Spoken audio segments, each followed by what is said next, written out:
My aunt thought my paycheck belonged to her ledger. She was wrong about everything. I was still holding my silver coffee mug at the Austin Stock Show when she handed me an $85,000 invoice for an unvouched breeding bull. Marion didn't ask, she simply called it my mandatory operational tax to the family bloodline. I didn't argue. I signed the check. If your family treated your independent success as their personal fund, would you have caused a scene or stayed silent to map their financial decay? I walked out of the luxury box without a word. Beatrice's laughter followed me down the concrete corridor of the arena, a sharp, performative sound meant to establish her territory in front of the regional cattle barons. To her, my silence was proof of submission. She genuinely believed her remarks about the family charity case finally buying her way into relevance had cut deep. But anger is an expensive luxury when you are trying to preserve your operational capital. I didn't give her the satisfaction of a visible flinch. I simply climbed into the driver's seat of my mobile veterinary unit, closed the heavy door, and let the clinical quiet of the cabin reset my focus. What stayed with me wasn't the petty insult. It was the sharp realization of how long I had allowed this dynamic to run. For 7 years, I had built my independent veterinary practice in the Hood River Valley, driving my rig across gray, rain-slicked mountain roads and working 30-hour shifts in freezing wind to isolate viral infections before they could compromise the valley's livestock assets. My aunt and uncle treated my clinical results as an uncredited family benefit, while publicly reducing my professional standing to that of a minor technician. I had spent nearly a decade earning a specialized doctorate in large animal reproductive genetics, yet every contribution I made was quietly absorbed into their narrative of old money sovereignty. I had become the silent investor in their version of family, footing the bill for an emotional subscription where they routinely defaulted on the return. When I was 23, Uncle Silas had co-signed the initial loan for my diagnostic equipment. He called it an act of generational support,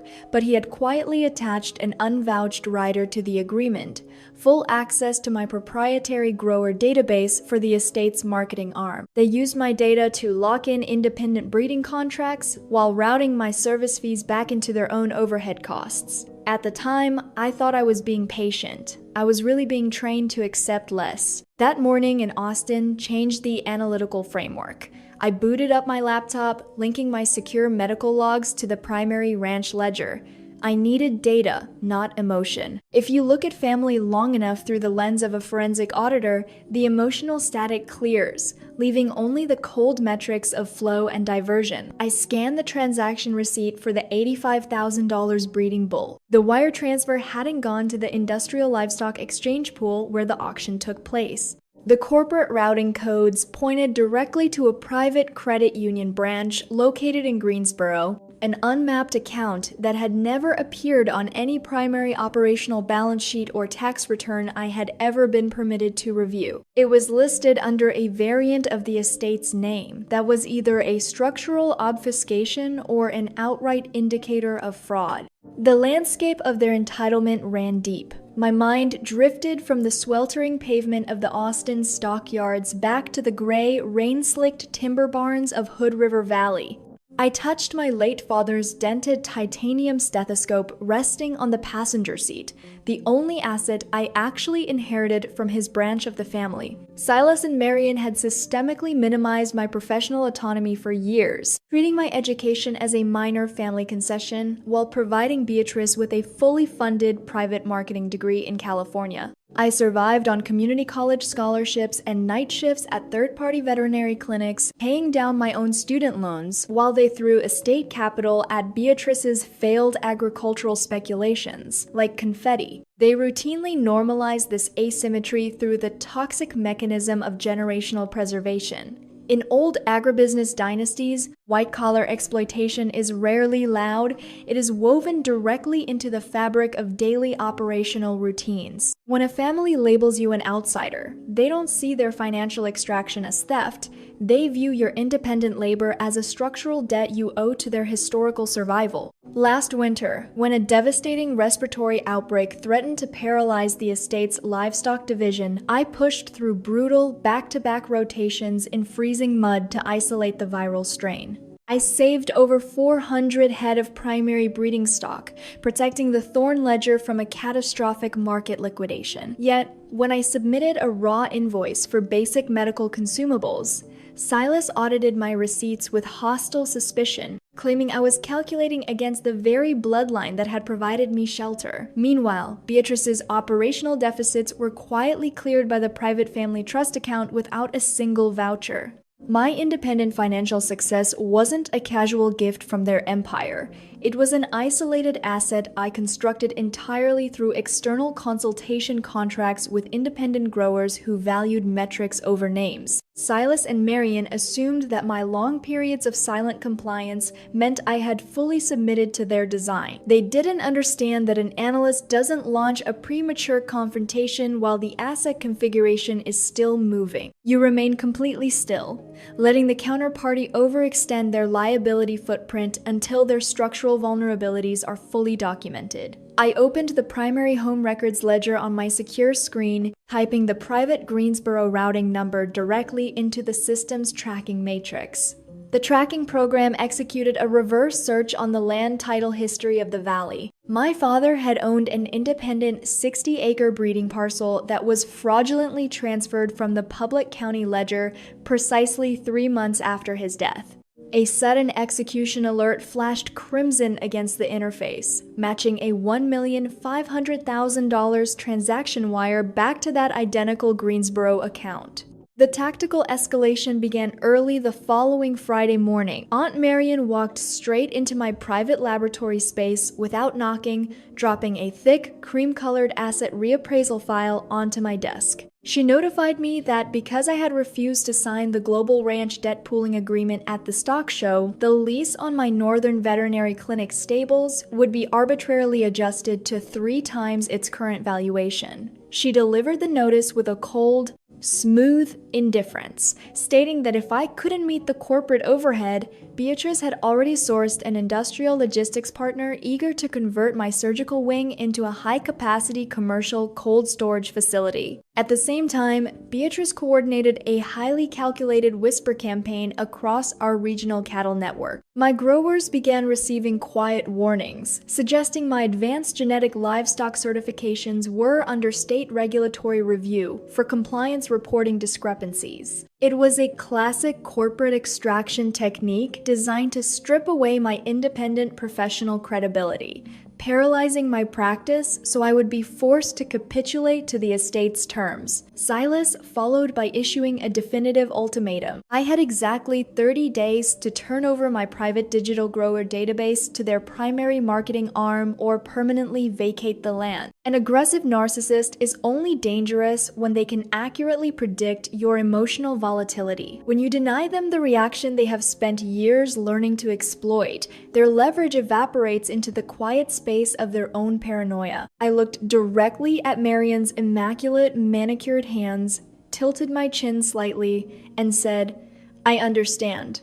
That was all. I didn't offer a legal defense. I didn't point out the gross violation of our existing commercial contract. That calculated lack of resistance functioned as a psychological vault, locking them into a profound, false state of operational security. They assumed the designated family doormat was simply absorbing the blow while preparing to pack her instrument. For the next 2 weeks, while Beatrice flooded social media with curated portraits of the family's agricultural legacy, I spent my nights inside the dark cabin of my mobile rig with Marcus, my forensic accountant. We systematically mined the hidden layers of the estate's digital infrastructure, looking for the physical destinations of the capital they had been bleeding from my operations. By cross-referencing our local automated fuel logs with the State Livestock Manifest Registry, we officially mapped out the absolute boundaries of Thorn Valley export partners. The data-driven trajectory was undeniable. Silas and Marion had systemically diverted 35% of our highest-yielding premium export beef orders into this ghost entity for over 4 years, completely shielding the capital from the primary corporate oversight ledger. I sat in the dim light of the terminal, watching the final encrypted bank statements populate the screen,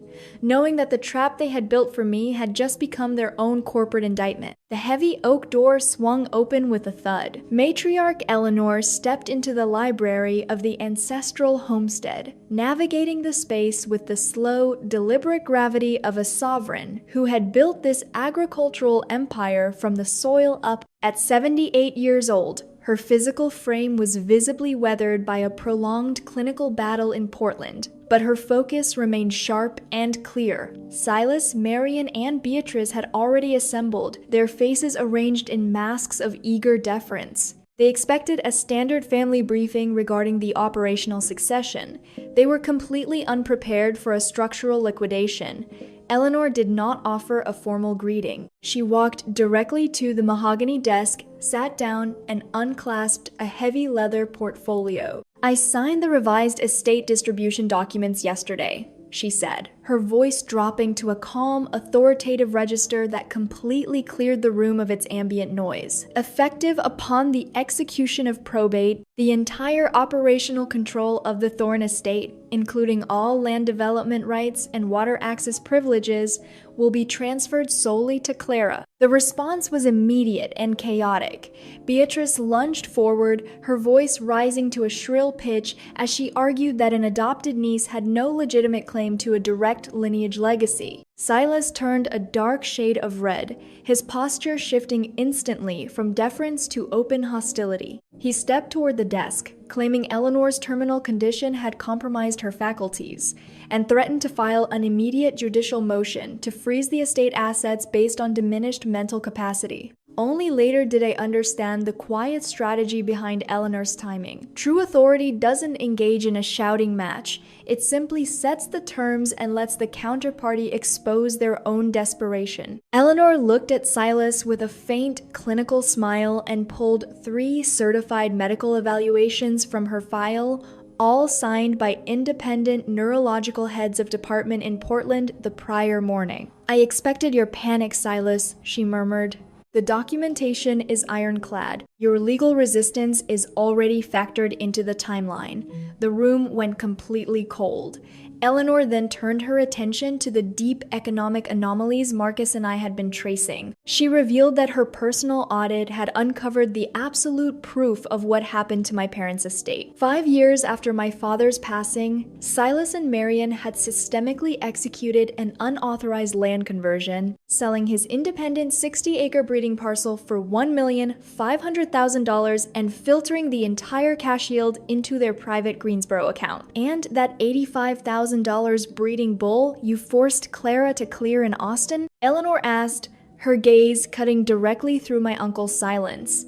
It wasn't an anonymous commercial asset. It was sourced from a corporate registry linked directly to the ancestral bloodline my brother spent his life developing. You used her independent salary to fund the very mechanism designed to strip her of her father's heritage. Silas sat down heavily, the performative mask of family unity completely dissolved. The corporate damage control campaign failed before it even launched. Silas and Marion desperately tried to maintain our local reputation, but the financial data we had unearthed began leaking through regional agricultural networks. To counter the spreading rumors, Beatrice scheduled a live appearance on the Valley Grower broadcast, the most influential agricultural podcast in the Pacific Northwest. She planned to use her marketing platform to frame the ongoing estate audit as a malicious extortion campaign run by an ungrateful adopted relative. I didn't try to stop the broadcast, I simply handed the complete Greensboro wire transfer logs to the program's lead producer an hour before the microphones went live. I watched the video feed from my mobile unit, my laptop screen illuminating the dark cabin. Beatrice sat in the studio, wearing her carefully tailored country club attire, projecting an air of manufactured heartbreak. We always treated her like one of our own. she murmured into the microphone, dabbing at her eyes. To see her weaponize legal machinery against her own flesh and blood during a family medical crisis is completely devastating. It was a practice performance, the kind of emotional staging that operates smoothly when there are no objective metrics to contradict it. But the host, operating with a clean copy of our forensic audit, shifted the questioning with clinical precision. He adjusted his glasses, looked directly at the document, and asked why $1,500,000 from the unauthorized sale of my father's land parcel had been routed directly into her mother's private Greensboro account. What followed was a textbook demonstration of narcissistic injury. When a performative individual is suddenly stripped of their curated fiction on a public stage, their facade doesn't just crack, it completely disintegrates into defensive rage. Beatrice lost her composure entirely, slamming her palms onto the studio desk and leaning into the microphone. "That money belongs to us," she screamed, her face contorted on the live video feed. "We earned every single cent of that land asset by putting up with her ungrateful presence for over 2 decades. The confession was preserved forever on a live digital stream, broadcast directly to every major grower, supplier, and distributor in the valley. Within 20 minutes, my phone began ringing. It was Uncle Silas, his voice raw with a chaotic mix of panic and fury, screaming that I had ruined their standing and demanding I call off the lawyers. I didn't shout back. Anger wasn't necessary when the architecture of their deception had already collapsed under its own weight. I simply placed his call on speakerphone, allowed Marcus to calmly read the exact state penal codes for grand larceny and corporate wire fraud, and disconnected the line with a single click. 2 hours later, a formal encrypted notification arrived from the Hood River County District Attorney's Office, requesting certified copies of our tracking logs for an active grand jury review. The narrative had shifted permanently, and they had drawn their own indictment. The judicial process was slow, transactional, and completely exhausting. In real life, courts do not operate with the swift, cinematic ruin people expect from television dramas. It took 11 months of grueling procedural friction before we finally stood in the Oregon Circuit courtroom under the dry glare of Judge Morrison. Silas had hired Philip Reese, an expensive corporate restructuring attorney who spent months exploiting state agricultural preservation loopholes to delay our asset discovery requests. They fought bitterly to characterize our supply chain audit as an invasive, irrelevant distortion of standard family farming practices. But when Marcus presented the verified bank ledgers of Thorn Valley Export Partners alongside the recorded broadcast of Beatrice's public meltdown, their legal posturing ground to a definitive halt. What people rarely admit about white-collar exposure is that it completely strips away the protective noise of family myths, forcing everyone to read the exact price of their choices under oath. The grand illusion of ancestral sovereignty disappears, leaving only the cold metrics of your liabilities. Judge Morrison ruled definitively, dismissing their baseline contest of matriarch Eleanor's will with prejudice. She ordered Silas and Marion to pay full restitution to account for the stolen land conversion debt and the interest accumulated over 22 years. But the structural reality of an agribusiness empire is that massive capital is rarely held as liquid cash. They did not have the millions sitting in a vault, and forcing an immediate, chaotic asset liquidation would have broken the regional growers' cooperative, destroying the very infrastructure my late father had sacrificed his life to build. This was the authentic friction of a white-collar settlement. We had to execute a structured corporate partition to protect the valley's logistics. Silas and Marion were legally stripped of all operational voting rights and forced into an involuntary equity buyout. They signed over their remaining interests in the primary cold storage facilities to my clinic, leaving them with nothing but a small secondary land parcel on the valley edges. To cover the remaining financial deficit, my legal team secured a strict 10-year judgment lien against their private residual acreage, routing any future land dividends directly into my operational account. Beatrice was entirely stripped of her executive titles and, facing total financial ruin from her outstanding administrative fees,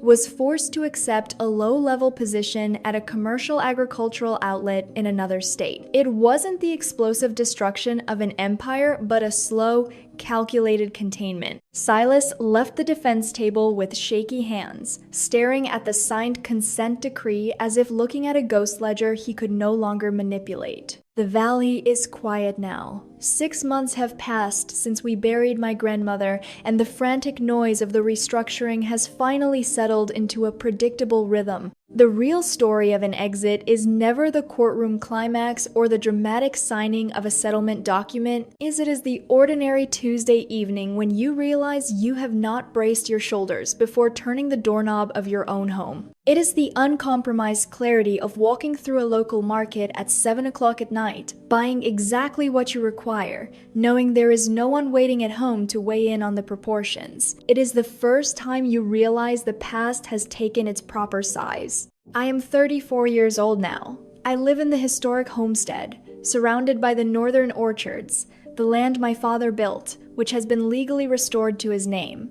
I have a dog, a 3-year-old rescue mutt named Quince, who is small, brown, and remarkably opinionated, sleeping at the foot of my bed and commanding far more physical space than his size should dictate. My private veterinary consultation firm is expanding, operating under an independent corporate shield with a net operational yield that satisfies every metric of long-term security. The family I was born into has fractured along its original fault lines, but the process of extraction has given me back the ordinary, unperformed texture of my days. True justice does not look like the loud, explosive destruction of your adversaries. It is the act of positive creation on ground that was once toxified by their greed. By utilizing the structured buyout funds to establish a professional foundation for young veterinary students, I did not seek to punish the Thorne bloodline. I simply made their early cruelty entirely irrelevant to my future. Blood ties are a biological accident, but a real legacy is constructed through competence, respect, and immutable integrity.